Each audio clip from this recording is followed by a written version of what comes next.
क्या है हमारा किरचॉफ के नियम। ठीक है, इसको ध्यानपूर्वक देखेंगे तो पहला नियम क्या है, किसी भी संधि पर मिलने वाली धाराओं का बीजगणितीय योग क्या होता है, शून्य होता है। किसी भी संधि पर मिलने वाली धाराओं का बीजगणितीय योग क्या होता है, शून्य होता है। सपोज करो, इसे समझेंगे आप, जैसे ये कोई संधि है, यहाँ पर धारा I1 आ रही है, यहाँ पर धारा I2 आ रही है, यहाँ पर धारा I3 आ रही है और यहाँ से धारा I4 जा रही है, यहाँ से भी धारा क्या होगी, I5 जा रही है। तो संधि पर मिलने वाली धाराओं का बीजगणितीय योग क्या होता है, शून्य होता है। तो संधि पर मिलने वाली I1 plus I2 plus I3, जो धाराएँ आ रही है उनको प्लस लेंगे, जो धाराएँ जा रही है उनको minus, minus I4 minus I5 equal to zero. समझ गए? तो फॉर्मूला क्या बन गया, I1 plus I2 plus I3 equal to I4 plus I5। ये आपके समझ में आया होगा। इसको आप ऐसे भी समझ सकते हैं। सपोज करो, यहाँ से 2 की धारा आ रही है, यहाँ से 3 की धारा आ रही है, तो यहाँ को कितनी धारा जानी चाहिए, इस पर आप इस नियम को लगाएंगे। तो देखो, 2 धारा आ रही है तो +2, जो दूसरी धारा भी आ रही है +3, जो धारा जा रही है इसको I मानो I, तो यहाँ पर कितना आ जाएगा, जा रही है तो minus, minus I equal to zero. तो 2 + 3 5 minus I equal to zero, तो I इक्वल टू 5। तो कितनी धारा जाएगी, I इक्वल टू 5। देखिए 2 + 3 गई कितनी, 5। तो कहने का मतलब है कि किसी भी यहाँ पर जितनी भी धारा मिलेंगी उनका बीजगणितीय योग शून्य करोगे, आने वाली धाराओं को प्लस लोगे, आने वाली धाराओं को माइनस लोगे। अब इससे हमें एक चीज़ और आई, कहने का मतलब क्या है कि जितनी धारा आ रही है उतनी धारा वापस जा रही है। तो यहाँ पर क्या हो रहा है, धारा क्या मतलब क्या हो रहा है, आवेश क्या हो रहा है, संरक्षित। तो इसके पहले नियम को हम क्या कहते हैं, आवेश का संरक्षण। किसका नियम कहते हैं, आवेश के संरक्षण का नियम भी कहते हैं। क्योंकि जितनी धारा आ रही है उतनी धारा जा रही है, मतलब आवेश क्या हो रहा है, बिल्कुल भी उसका बिल्कुल भी डिसिपेशन नहीं हो रहा है। समझ गए इसको आप लोग। अब दूसरा नियम देखिए इसका, इसका दूसरा नियम,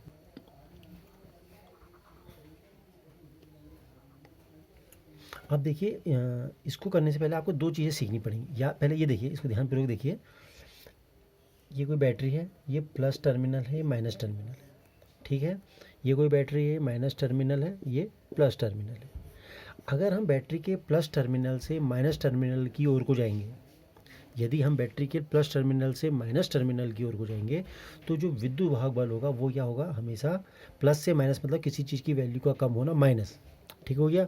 अगर हम बैटरी के माइनस टर्मिनल से प्लस टर्मिनल की ओर को जाएंगे तो क्या हो जाएगा, ई की वैल्यू क्या हो जाएगी, प्लस। एक चीज़ आप ये याद रखेंगे, क्या, जब प्लस से माइनस में जाएंगे तो विद्युत वाहक बल माइनस, और जब माइनस से प्लस में जाएंगे, जब माइनस से प्लस में जाएंगे तो वैद्युत भाग बल क्या क्या हो जाएगा, प्लस।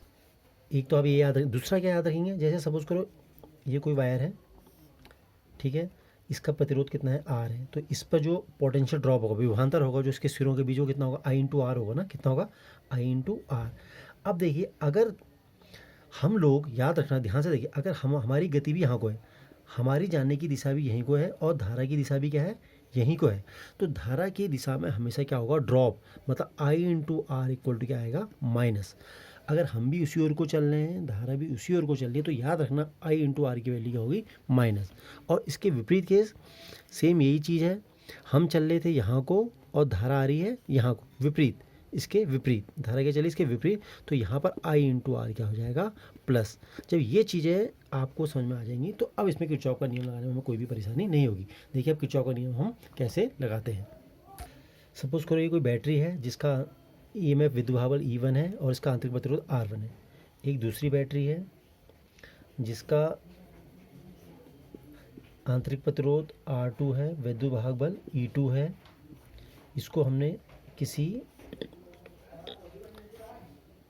भाई प्रतिरोध R में ऐसे जोड़ दिया गया है। ठीक हो गया। ये बैटरी है, प्लस टर्मिनल से धारा निकलेगी I1, यहाँ से भी धारा निकली I2, संधि पर मिली, संधि पर I1 भी मिली, I2 भी मिली, तो पहले नियम से यहाँ को कितनी चलेगी, I1 प्लस I2।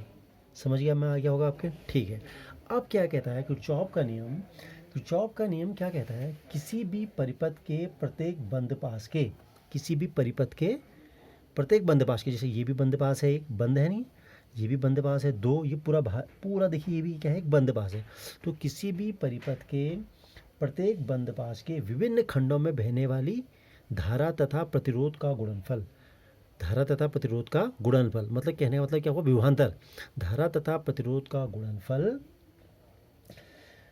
जो का बीजगणितीय योग, जितने भी बनेंगे तुम्हारे विभिन्न खंडों में, जैसे मैं एक बंद पास ये ले लूँ या ये ले लूँ, तो इस बंद पास में बहने वाली धारा तथा प्रतिरोधों के गुणनफल का बीजगणितीय योग उस पास में लगने वाले वैद्युत वाहक बलों के बीजगणितीय योग के बराबर होता है। मतलब आप क्या करेंगे, इसको तो आई से क्योंकि आई इंटू आर क्या विभवांतर, आई इंटू आर क्या है विभवांतर, इसमें तो आई से मल्टीप्लाई नहीं करेंगे क्योंकि ये क्या है खुद ही विद्युत वाहक बल हुआ, खुद ही क्या हुआ विभवांतर हुआ ये भी, तो इसको आई से मल्टीप्लाई नहीं करेंगे। मल्टीप्लाई किस में करना है, आई से इस वाले में, I into R I into R I into R इनमें कर रहे हैं।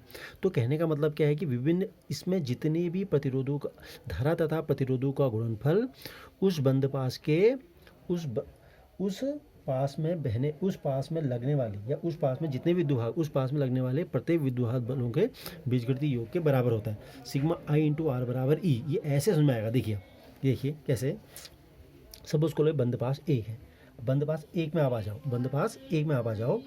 आप कोई भी दिशा ले लो, तुम्हारा जहाँ से मन है वहाँ से आप घूम जाओ। घूमने की दिशा मैंने कहा था ना पहले, सपोज करो ये पॉजिटिव टर्मिनल ऐसे घूम जाओ, देखो ये है जो घूम जाओ कहीं को भी मन है, ये मैं घूम गया, समझ में आ गया होगा आपको। अब देखिए मैं यहाँ से आया, इसमें घूम रहा हूँ, ये मैं बैटरी के प्लस टर्मिनल से किस में चले गया माइनस। जब प्लस से माइनस में जाएंगे, मैंने क्या कहा था यहाँ पर क्या हो जाएगा विद्युत वाहक बल माइनस आ गया, माइनस E2।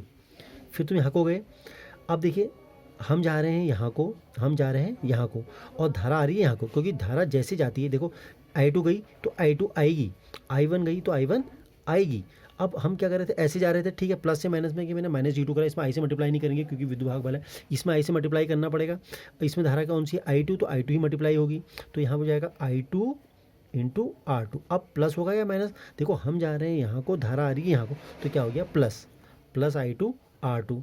फिर यहाँ को चले गए, हम भी यहीं को जा रहे हैं, देखो ये दिशा हमारी यही है, हम यहीं को जा रहे हैं, धारा भी यहीं को बह रही है, तो यहाँ पर देखो सॉरी है, इसको मिटा, यहाँ पर I2 यहाँ पर कितना हो जाएगा, हम भी यहीं को, धारा भी यहीं को, धारा कौन सी वाली है I1 है, प्रतिरोध है, तो कितना आएगा माइनस I1 R1, धारा की दिशा में हमेशा माइनस, ये क्योंकि हम भी यहीं को, धारा भी यहीं को।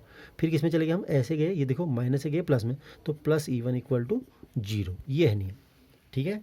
ये आप इसको समझिए तो कितना आ जाएगा, देखिए ये आ गया आपका, इसको ऐसे लिख लिया I2 R2 minus I1 R1 equal to, ये वहाँ चले जाएगा E2 माइनस E1, ये हो गया समीकरण नंबर 1।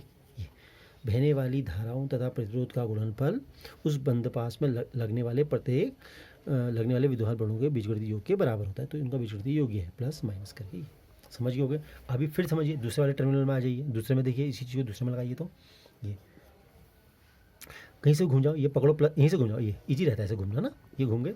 अब देखिए तुम भी यहीं को, धारा भी यहीं को, तो इसमें धारा कौन सी वाली है I1 प्लस I2, तो I1 plus I2 into R, I1 plus I2 into R, इसको मैंने कर दिया माइनस, क्योंकि धारा की दिशा में क्या होगा माइनस। फिर यहाँ चले गए, यहाँ पर जाएगा माइनस, क्योंकि धारा की दिशा भी यहीं को, तुम भी यहीं को ही है, नहीं धारा की दिशा यहीं को, ये देखिए ये चिन्ह, धारा जैसे जाएगी वैसी आएगी, जैसे जाएगी वैसी आएगी, तो माइनस I2 R2, और ये इसमें चले गए माइनस से प्लस में, ये ऐसे गए माइनस से प्लस में, छोटे टर्मिनल से बड़े टर्मिनल में, तो minus plus E2 equal to 0। तो ये कितना आ गया E2 इक्वल टू कितना आ गया हमारा, इस केस में हमारा E2 इक्वल टू आ गया I1 plus I2 into R plus I2 small R2 equal to समीकरण नंबर 2। समझ गए आप लोग इसको। E2 इक्वल टू कितना आ गया I1 plus I2 into R2 plus I2 R2, ये समझ गए मेरे ख्याल से, बस यही है, हो गया समझ में कि चाहो। अब इसमें क्या करना पड़ेगा, इसके क्वेश्चन लगाने पड़ेंगे, तो इसके क्वेश्चन इसको हम देखेंगे तो हमारे अच्छे से समझ में आ जाएगा। ये चीज़ क्या है, देखिए इसमें क्या हुआ, देखो विद्युत भाग बल है, ये भी क्या है, ये आई इंटू आर क्या हुआ कार्य, तो आई इंटू आर क्या विभवांतर, विभवांतर भी क्या है कार्य है, ये भी क्या है विद्युत बल भी क्या है कार्य है, तो एक ही कार्य तो दूसरे कार्य में परिवर्तित हो रहा है, तो ये किसका नियम हो जाएगा यहाँ पर, ये नियम हो जाएगा ऊर्जा संरक्षण का। बस ये किसका नियम है, ऊर्जा संरक्षण का नियम। ये आता है आपसे बार बार पूछता भी है कि पहला नियम जो है आवेश संरक्षण का है और दूसरा नियम क्या है ऊर्जा संरक्षण।